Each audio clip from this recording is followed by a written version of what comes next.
Hey everyone, I'm Andrew and I'm back to finish chapter number 7 of my book Beyond Recovery,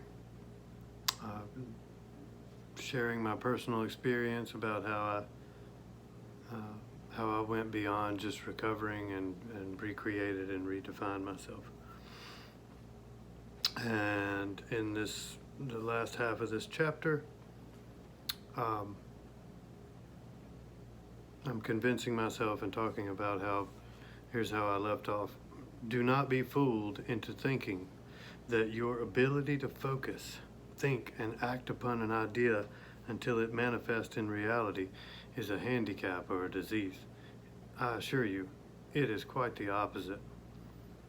So I personally shifted my attention, energy, and focus to, or my new obsession or addiction, was these 4 things. I wanted to learn about uh, becoming addicted to my family and being a good family member. I wanted to learn about being a part of my church family. And I wanted to learn about success.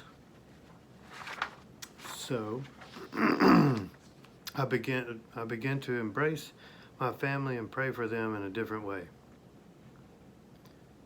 I began to look for mentorship in the father department. Lots of people helped me define what I thought a good father would be like. Thanks to my D and Buzz and my father, I did have some knowledge about what a good father looked like and usable, valid information already. I also needed mentorship in the husband department. I had lots of help defining what I thought a good husband would be and looks like, as well as 2 grandfathers that were obviously great fathers and husbands. I did come to the realization that I developed a belief about what a good father and husband was, but this work of defining and redefining would never be done. So in other words, what I believe to be a good father today is going to be added to or amended or changed tomorrow. And a good husband and any relationship, really.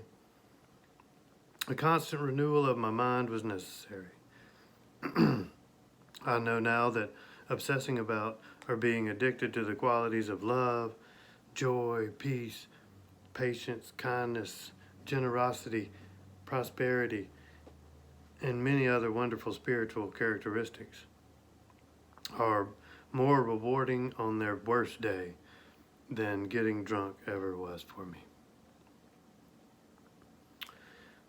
Focusing on good things will give me assured success. All right, and then the church family. I volunteered at, I attended, I tithed, I met with employees, I met with staff, I tried to encourage them, and became highly involved with the church. I loved the church. I served the church.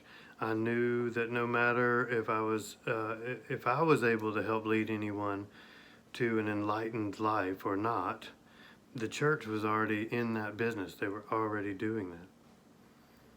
So loving, supporting, and encouraging the church was sure to be a good thing to become addicted or passionate to become addicted to or passionate about.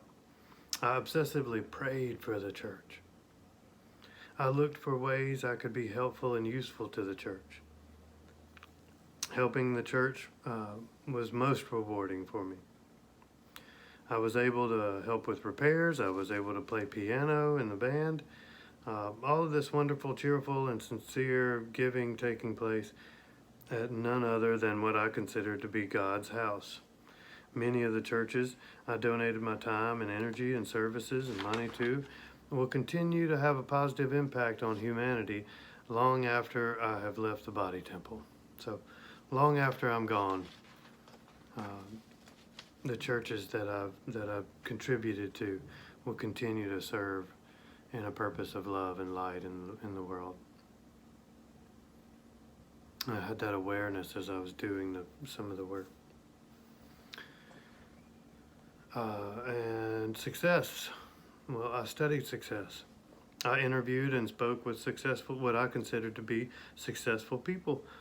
My mind and soul had my body on a hunt for a pattern of commonalities. Was it a physical combination? Was it a mental combination? A spiritual combination? Was it a combination of all three working together? What did people that I considered to be a success, what made them a success? So I would flatter them a little bit or buy them a espresso or whatever, and then I would ask a successful person this wonderful question: what do you believe are the keys to your success? And then I would get ready to take notes. This is how I bumped into Earl Nightingale. This is how I bumped into the law of compensation. These people didn't get where they got by accident. I studied the mental law of success. I studied instructional information about how to develop a successful attitude and mentality. Success means something different to every single individual. My addiction had been a success, after all. You know, if you set out for a goal and you achieve the goal, it was a success. My new addiction to success was also a success. My addiction to alcohol was not a good thing to become addicted to. My addiction to success in every aspect of my life was a wonderful thing to become addicted to. You see, if you have successfully become an addict, you have already worked this law. You are already familiar with the power of you have to focus all of your energy and attention, a white hot beam into something. So choose now, define something now that would be good or constructive or that you believe in, and then give it the same intensity of your energy and your mind, body, and soul at the same time. Wonderful things manifest.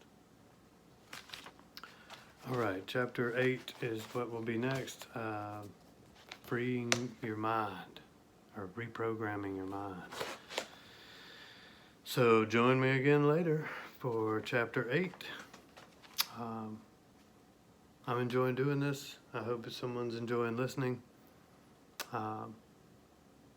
Beyond Recovery. Be back with chapter 8.